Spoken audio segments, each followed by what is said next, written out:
Hang out our banners on the outward walls. The cry is still, they come. Our castle's strength will laugh a siege to scorn. Here let them lie, till famine and the ague eat them up. Were they not forced with those that should be ours, we might have met them dareful, beard to beard, and beat them backward home. What is that noise? It is the cry of women, my good lord. I've almost forgot the taste of fears. The time has been my senses would have cooled to hear a night shriek, and my fell of hair would at a dismal treatise rouse and stir as life were in't. I have supped full with horrors. Dianas familiar to my slaughterous thoughts, cannot one start me? Wherefore was that cry? The queen, my lord, is dead.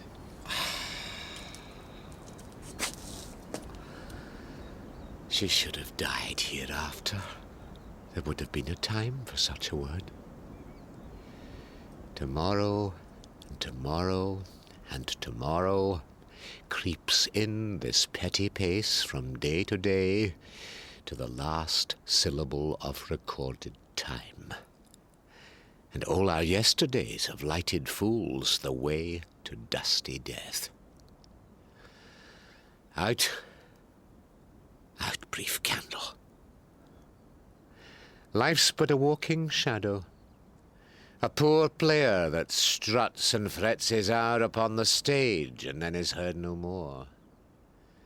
It is a tale told by an idiot, full of sound and fury, signifying nothing.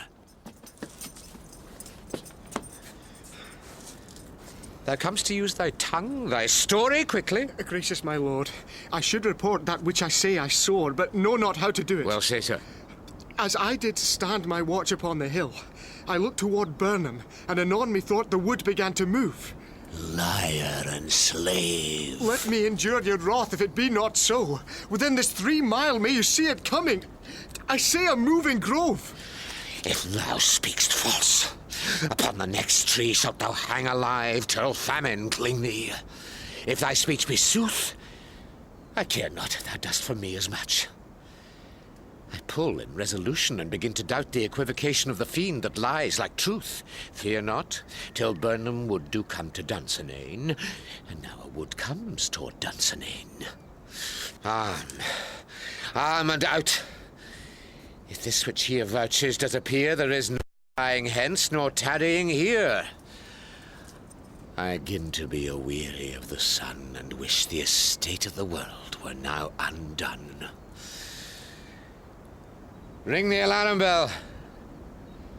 Blow, wind, come, rack. At least we'll die with harness on our back.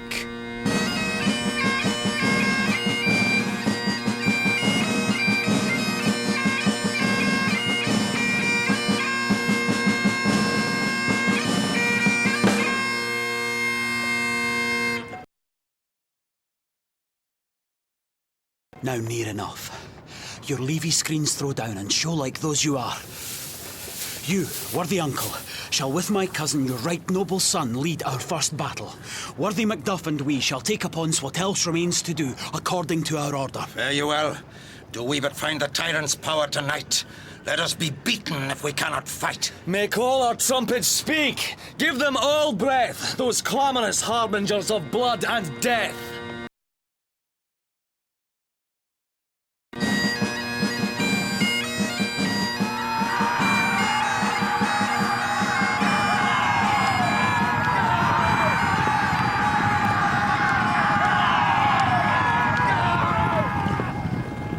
Tied me to a stake.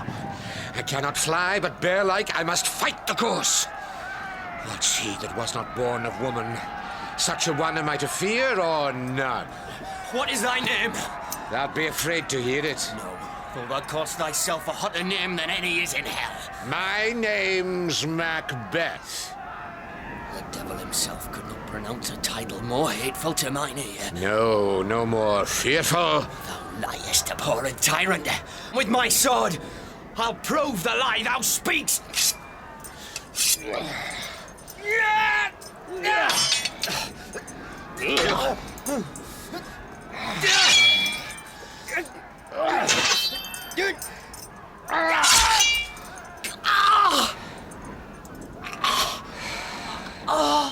Thou wast born of woman. But swords I smile at, weapons laugh to scorn, brandished by man that's of a woman born.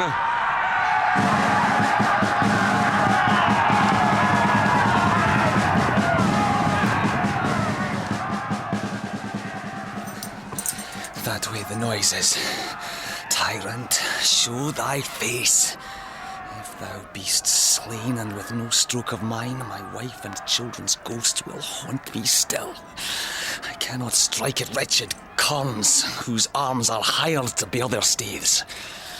Either thou, Macbeth, or else my sword with an unbattered edge I sheathe again undeeded. There thou shouldst be.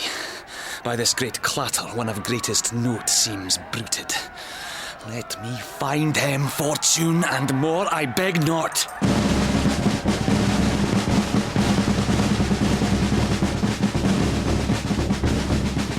This way, my lord. The castle's gently rendered. The tyrant's people on both sides do fight. The noble thanes do bravely in the war. The day almost itself professes yours, and little is to do. We have met with foes that strike beside us. Enter, sir, the castle.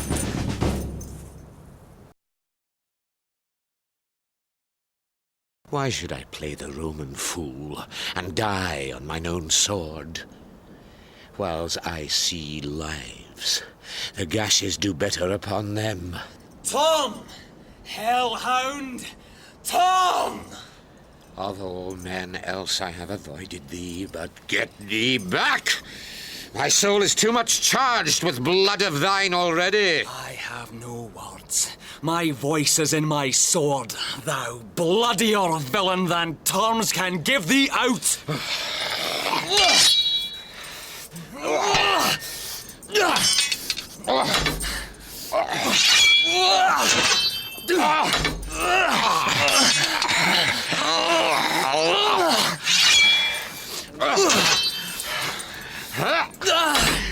Thou losest labour. As easy mayst thou the entrenchant air with thy keen sword impress as make me bleed. Let fall thy blade on vulnerable crests.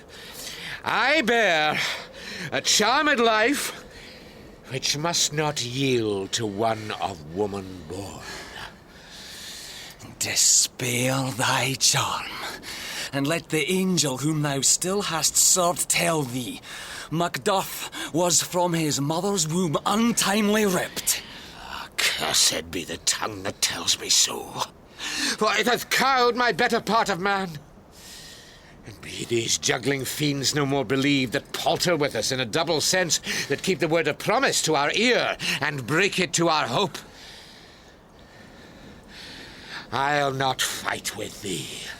Then yield thee, coward, and live to be the show and gaze o' the time.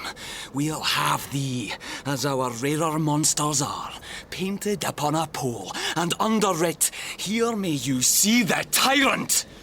I will not yield to kiss the ground before young Malcolm's feet, and to be baited with the rabble's curse. Though Burnham would be come to Dunsinane, and thou opposed being of no woman born, yet I will try the last. Before my body I throw my warlike shield. Lay on Macduff, and damned be him that first cries, "Halt! Enough!"